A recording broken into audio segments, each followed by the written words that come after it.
So now that we've covered most of our fasted state pathways with the exception of nitrogen metabolism, I want to take a moment to talk about how these pathways are integrated. So if we ask the question, how are these pathways integrated? Let's first ask what pathways we're talking about. So we've just discussed lipolysis and beta oxidation as well as ketogenesis. But we've also talked about now is the electron transport chain, the TCA cycle, gluconeogenesis, as well as protein catabolism. So let's ask the question, how are each of these connected? So first, lipolysis and beta oxidation.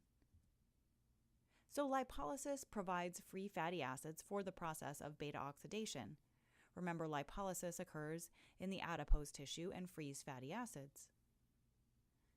Second, how are beta oxidation and the electron transport chain connected? Well, beta oxidation generates NADH and FADH2, and that's oxidized in the electron transport chain to produce ATP. This is our major source of energy in the fasted state. Next, beta oxidation and ketogenesis. How are these connected?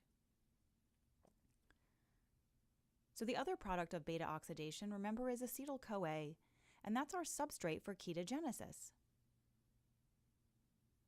So what's the connection with ketogenesis and the TCA cycle?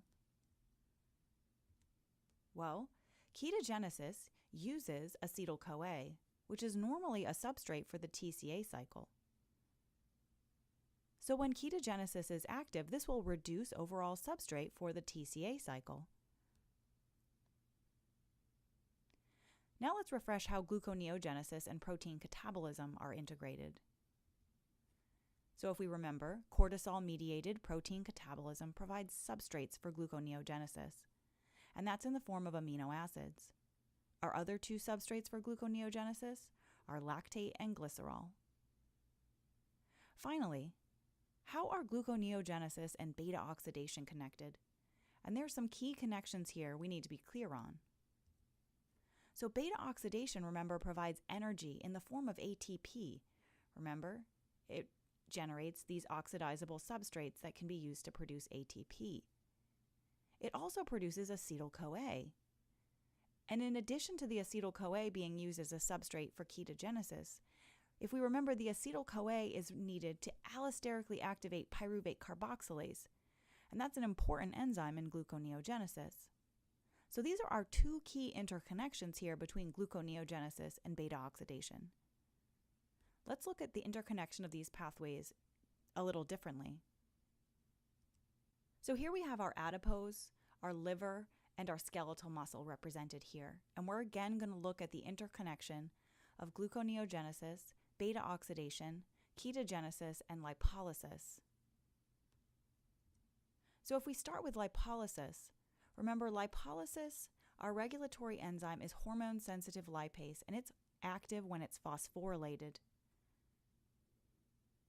This will hydrolyze tags, or triacylglycerols, into free fatty acids and glycerol. And those are represented here by free fatty acids are this little L shape, and glycerols here are our blue trapezoids. So from here, free fatty acids can traffic to the liver and oxidized through beta oxidation. Our regulatory enzyme there is carnitine palmitoyltransferase 1, which translocates our long-chain fatty acids into the mitochondria, which is where beta oxidation occurs.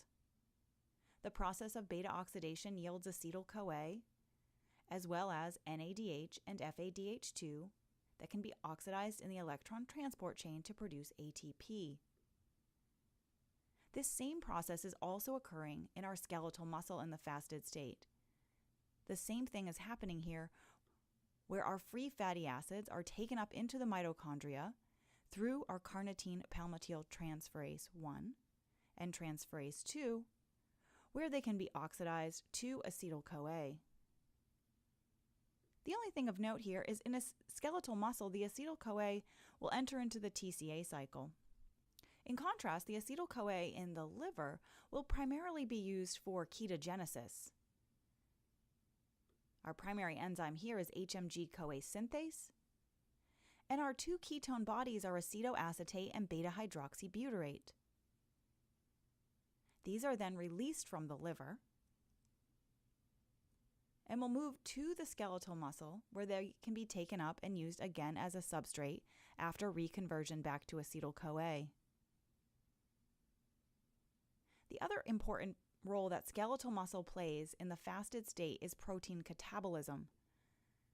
And that protein catabolism is primarily in the form of released alanine and glutamine. And we'll talk about nitrogen metabolism in the next unit. So both alanine and glutamine will go to the liver and be transaminated to generate intermediates such as pyruvate for gluconeogenesis or alpha-ketoglutarate. Again, this part of the pathway we'll talk about more in Unit 4, so don't focus on that right now. The other piece we'll focus on later is that these ammonias will then go to the urea cycle to be incorporated into the production of urea. Back in the liver, our carbon substrates, illustrated here as pyruvate or alpha-ketoglutarate, will ultimately be converted to oxaloacetate using the enzyme pyruvate carboxylase. Once we have oxaloacetate, we will transport malate out of the mitochondria, where this will then continue through gluconeogenesis. Once in the cytosol, malate is reconverted back to oxaloacetate, and oxaloacetate is converted to PEP using the enzyme PEP carboxykinase. PEP will then go back through our reversible reactions of glycolysis until it gets to our next regulatory enzyme, and that's the regulatory enzyme fructose 1,6-bisphosphatase. This will then result in the production of fructose 6-phosphate, which can be used to produce glucose 6-phosphate, which can finally be freed using our enzyme glucose 6-phosphatase into free glucose. The glucose, represented here as these orange dots, will then be released from the liver and used as a primary oxidizable substrate for both the red blood cell and the brain. I've noted here on this slide these green boxes, and these are our key connections between beta oxidation and gluconeogenesis, again, to be aware of. First, starting here, gluconeogenesis produces ATP. Our ATP is required for the reaction catalyzed by fructose bisphosphatase 1, as ATP is an activator of this process. Second, we'll see later that ATP is also needed for the urea cycle to produce urea. And again, shown here, this acetyl-CoA produced by beta oxidation is needed for allosteric activation of our enzyme pyruvate carboxylase. So this slide really helps summarize the interconnection between some key pathways we've been talking about for several weeks.